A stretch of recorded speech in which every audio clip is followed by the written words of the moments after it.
এত বৃষ্টি হওয়ার সত্ত্বেও কিন্তু গরম পিছু ছাড়ছে না। তো বন্ধুরা, আজকেও দক্ষিণবঙ্গে বেশ কিছু অঞ্চল জুড়ে বৃষ্টিপাতের সম্ভাবনা রয়েছে।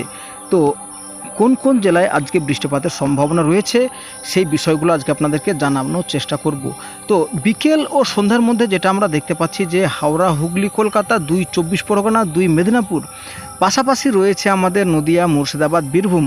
এক কথায় বলা যেতে পারে দক্ষিণবঙ্গের সমস্ত জেলাতে ঝড় বৃষ্টিপাতের সম্ভাবনা রয়েছে এবং বৃষ্টিপাত রয়েছে পশ্চিমের জেলাগুলোতেও। তবে সবথেকে বেশি বৃষ্টি আমরা এই মুহূর্তে আপডেট অনুযায়ী দেখতে পাচ্ছি পশ্চিম ও পূর্ব মেদিনীপুরের বেশ কিছু অংশে।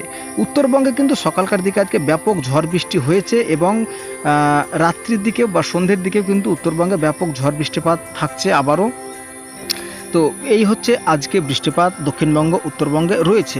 পাশাপাশি আগামীকাল রবিবার যদি আমরা লক্ষ্য করি, তো বন্ধুরা আগামীকালকে রবিবারও বিকেল ও সন্ধ্যার মধ্যে আমরা বজ্র বিদ্যুৎ সহ ঝড় বৃষ্টি দেখতে পাচ্ছি উপকূলের জেলা অর্থাৎ হাওড়া, হুগলি, কলকাতা, 2 চব্বিশ পরগনা, 2 মেদিনীপুর, এই সমস্ত জায়গাগুলোতে বৃষ্টিপাত দেখতে পাচ্ছি একটু ভালোভাবেই। তাছাড়াও কিন্তু আমরা নদিয়া, মুর্শিদাবাদ, বীরভূম এই সমস্ত জেলা, পাশাপাশি বাঁকুড়া, পুরুলিয়াতেও কিন্তু আমরা বৃষ্টিপাত লক্ষ্য করতে পারছি। উত্তরবঙ্গের ক্ষেত্রেও দেখতে পাচ্ছি বৃষ্টি উপরে 5 জেলাতে রয়েছে।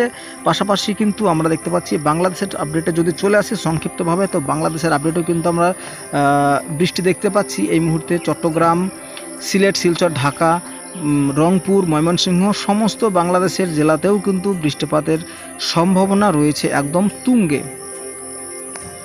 তো আপনাদেরকে একটা কথা জানাবো, এই বৃষ্টি হওয়ার পরেও কিন্তু আর্দ্রতাজনিত অস্বস্তি বজায় থাকছে এবং আগামী সোমবার যদি আমরা লক্ষ্য করি বন্ধুরা, তো আগামী সোমবারও কিন্তু দক্ষিণবঙ্গে বেশ কিছু অঞ্চলে বৃষ্টিপাত রয়েছে এবং ঝড় বৃষ্টির পাশাপাশি কিন্তু আমরা যেটা দেখতে পাচ্ছি যে প্রাক বর্ষার বৃষ্টি, সেই বৃষ্টি কিন্তু বা বর্ষা কিন্তু আসতে চলেছে আর কিছুদিনের মধ্যে।